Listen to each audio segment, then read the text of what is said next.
Today's जी के programme में आपका स्वागत है। सबसे पहले कल के अभ्यास प्रश्न को देखते हैं। कल हमने आपसे पूछा था, चर्चा में रहा कासोवाल पुल किस नदी पर बनाया गया है? रावी नदी, सिंधु नदी, गंगा नदी या फिर सतलज नदी? बीते दिनों सीमा सड़क संगठन ने पंजाब के कासोवाल एनक्लेव को देश के बाकी हिस्सों से जोड़ने के लिए रावी नदी पर कासोवाल पुल का निर्माण किया है। इससे पहले भारत का शेष हिस्सा कासोवाल एनक्लेव से पंटून पुल के जरिए जुड़ा हुआ था। दरअसल बारिश के मौसम में यह पुल टूट जाता है। इससे पहले भारत का शेष हिस्सा कासोवाल एनक्लेव से पंटून पुल के जरिए जुड़ा हुआ था। दरअसल बारिश के मौसम में यह पुल टूट जाता था, जिसके कारण मानसून के दौरान नदी के पार की हजारों एकड़ उपजाऊ भूमि का उपयोग किसान नहीं कर पा रहे थे। इसका निर्माण प्रोजेक्ट चेतक के तहत किया गया है। तो इस सवाल का सही जवाब है ऑप्शन ए, रावी नदी। आइए अब आज के सेशन की शुरुआत करें। विश्व मलेरिया दिवस 2020 की थीम क्या है? Zero malaria starts with me, ready to beat malaria, malaria prevention works, let's close the gap, end malaria for God.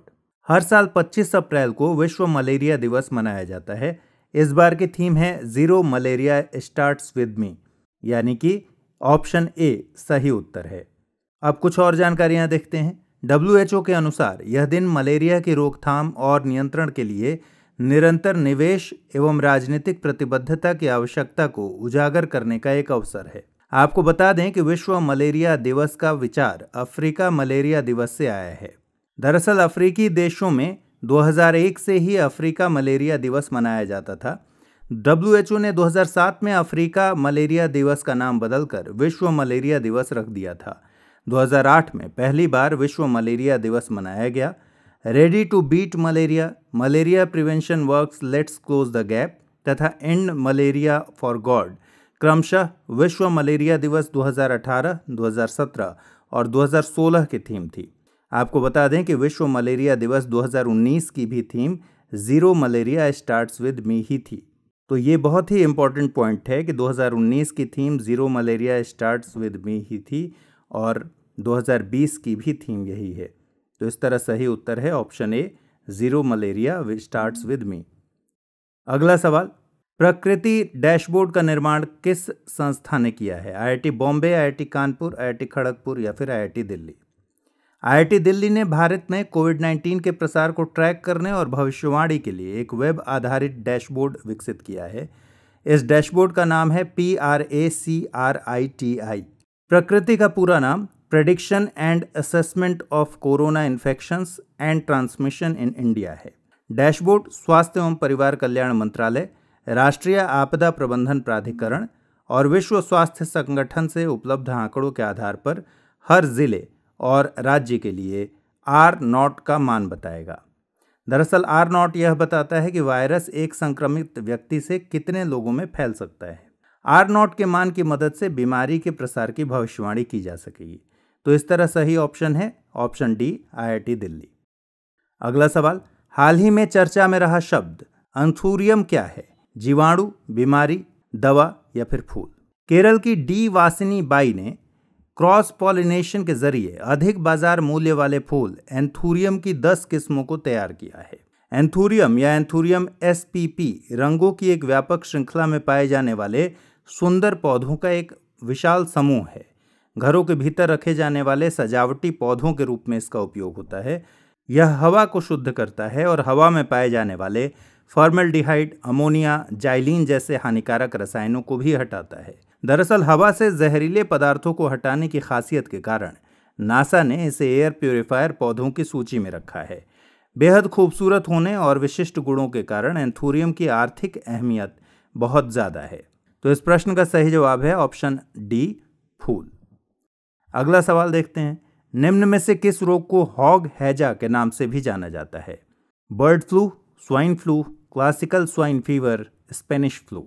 हाल ही में पूर्वी असम के कुछ जिलों में क्लासिकल स्वाइन फीवर के कारण एक सप्ताह के भीतर 1300 से ज्यादा सूअरों की मृत्यु हो गई। क्लासिकल स्वाइन फीवर एक संक्रामक रोग है जो केवल सूअरों को होता है। इस फीवर को हॉग हैजा या हॉग कॉलरा भी कहते हैं। 20वीं पशुधन गणना 2012 से 2019 के मुताबिक असम में सबसे ज्यादा सूअर पाले जाते हैं। देश में उत्पादित 4.26 लाख मीट्रिक टन पोर्क यानी सूअर के मांस में से 65% से अधिक पोर्क की खपत असम तथा उत्तर पूर्वी राज्यों में होती है। तो इस तरह सही उत्तर है option C, classical swine fever. अगला सवाल, किस राज्य में युद्ध के नायकों को श्रद्धांजलि देने के लिए खोंगजोम दिवस मनाया जाता है? मेघालय, मणिपुर, असम या फिर नागालैंड? हर साल 23 अप्रैल को खोंगजोम दिवस मणिपुर में मनाया जाता है। इस तरह सही जवाब है ऑप्शन बी, मणिपुर। दरअसल इस दिवस का आयोजन 1891 के आंग्ल मणिपुर युद्ध में लड़ने वाले योद्धाओं को श्रद्धांजलि देने के उद्देश्य से किया जाता है। आपको बता दें कि आंग्ल मणिपुर युद्ध ब्रिटिश सरकार और मणिपुर साम्राज्य के बीच एक सशस्त्र संघर्ष था। इस युद्ध में अंग्रेजों की जीत हुई थी। अगले सवाल की तरफ बढ़ें। भारत की पहली राजनीतिक सभा कौन सी थी जिसने संगठित राजनीतिक प्रयासों का शुभारंभ किया? Zamindari association, Bengal British India society, British Indian association, Banga Bhasha प्रकाशक सभा। जुलाई 1838 में जमींदारों के हितों की सुरक्षा के लिए जमींदारी एसोसिएशन की स्थापना की गई थी। जमींदारी एसोसिएशन को पहले लैंड होल्डर्स सोसाइटी के नाम से भी जाना जाता था। यह भारत की पहली राजनीतिक सभा थी जिसने संगठित राजनीतिक प्रयासों का शुभारंभ किया था। बंगाल ब्रिटिश इंडिया सोसाइटी की स्थापना 1843 में की गई थी, जिसका मकसद लोगों में राष्ट्रवाद की भावना जगाना था। 1851 में जमींदारी एसोसिएशन और बंगाल ब्रिटिश इंडिया सोसाइटी का आपस में विलय हो गया तथा एक नई संस्था बनी, ब्रिटिश इंडियन एसोसिएशन। वहीं बंग भाषा प्रकाशक सभा का गठन 1836 में किया गया था। तो इस तरह इस प्रश्न का सही जवाब है ऑप्शन ए, जमींदारी एसोसिएशन। अगला सवाल देखते हैं। निम्न में से किस संस्था की स्थापना दादा भाई नौरोजी ने की थी? Indian league, Indian association of Calcutta, east India association, British Indian association. दादा भाई नौरोजी ने लंदन में ईस्ट इंडिया एसोसिएशन की स्थापना की थी 1866 में।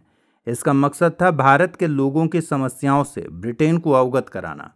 इंडियन लीग की स्थापना 1875 में शिशिर कुमार घोष ने की थी। इसका मकसद लोगों में राष्ट्रवाद की भावना जगाना और राजनीतिक शिक्षा को प्रोत्साहन देना था। इंडियन एसोसिएशन ऑफ कलकत्ता की स्थापना 1876 में की गई थी। इसे इंडियन नेशनल एसोसिएशन के नाम से भी जाना जाता है। इसके प्रमुख नेता सुरेंद्र नाथ बनर्जी और आनंद मोहन बोस थे। ब्रिटिश इंडियन एसोसिएशन का गठन 1851 में जमींदारी एसोसिएशन और बंगाल ब्रिटिश इंडिया सोसाइटी के आपस में विलय के परिणाम स्वरूप हुआ था।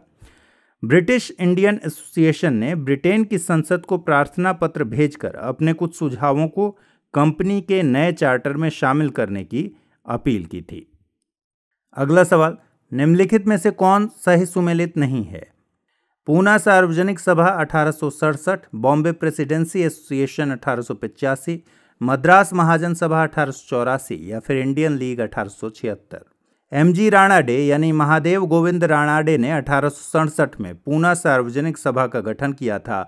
इसका मकसद सरकार और जनता के बीच सेतु का कार्य करना था।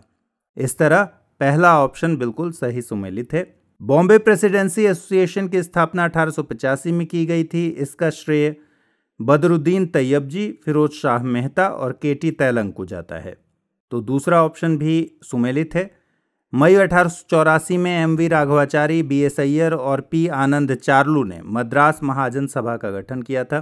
तो 1884 में मद्रास महाजन सभा का गठन हुआ था, इसलिए ऑप्शन सी भी ठीक है। मद्रास महाजन सभा का मकसद स्थानीय संगठन के कार्यों को समन्वित करना था और 1875 में शिशिर कुमार घोष ने इंडियन लीग की स्थापना की थी, न कि 1876 में। इसलिए सही उत्तर ऑप्शन डी, इंडियन लीग है। भारतीय राष्ट्रीय कांग्रेस की स्थापना कब हुई थी? 1885, 1886, 1887 या फिर 1888? ए.ओ. ह्यूम द्वारा 1885 में भारतीय राष्ट्रीय कांग्रेस की स्थापना की गई थी। ए.ओ. ह्यूम एक सेवानिवृत्त अंग्रेज अधिकारी थे। ह्यूम ने 1883 में भारत के प्रमुख नेताओं से संपर्क स्थापित किया और एक अखिल भारतीय कॉन्फ्रेंस का आयोजन किया। 1884 में उनके प्रयासों से इंडियन नेशनल यूनियन नाम की संस्था की स्थापना हुई। इंडियन नेशनल यूनियन ने 1885 में बंबई में एक सम्मेलन आयोजित किया। इसमें भारत के सभी प्रमुख शहरों के प्रतिनिधियों ने हिस्सा लिया। यहीं पर सबसे पहले अखिल भारतीय कांग्रेस का गठन हुआ। अब आज के सेशन का अंतिम सवाल, भारतीय राष्ट्रीय कांग्रेस के पहले अधिवेशन की अध्यक्षता किसने की थी? A.O. Hume, W.C. बनर्जी, दादा भाई नौरोजी या फिर फिरोज शाह मेहता। कांग्रेस का पहला अधिवेशन हुआ था 1885 में, 28 दिसंबर 1885 को बॉम्बे स्थित गोकुलदास तेजपाल संस्कृत विद्यालय में इसका आयोजन हुआ था। इस अधिवेशन में 72 प्रतिनिधियों ने हिस्सेदारी की थी और अधिवेशन की अध्यक्षता W.C. बनर्जी ने की थी। A.O. ह्यूम कांग्रेस के पहले महासचिव थे। दादा भाई नौरोजी ने कांग्रेस के दूसरे अधिवेशन की अध्यक्षता की थी, जिसका आयोजन 1886 में कलकत्ता में हुआ। नौरोजी ने 3 बार कांग्रेस की अध्यक्षता की थी। फिरोज शाह मेहता भी भारतीय राष्ट्रीय कांग्रेस के अग्रणी नेताओं में से एक थे। आइए अब देखते हैं अभ्यास प्रश्न। तियानवेन-1 किस देश के मंगल मिशन का नाम है? जापान, चीन, थाईलैंड या फिर म्यांमार? तो इस अभ्यास प्रश्न के जवाब के साथ और नए सवालों के साथ हम फिर हाजिर होंगे। तब तक पढ़ते रहिए, स्वस्थ रहिए, अपना ध्यान रखिए।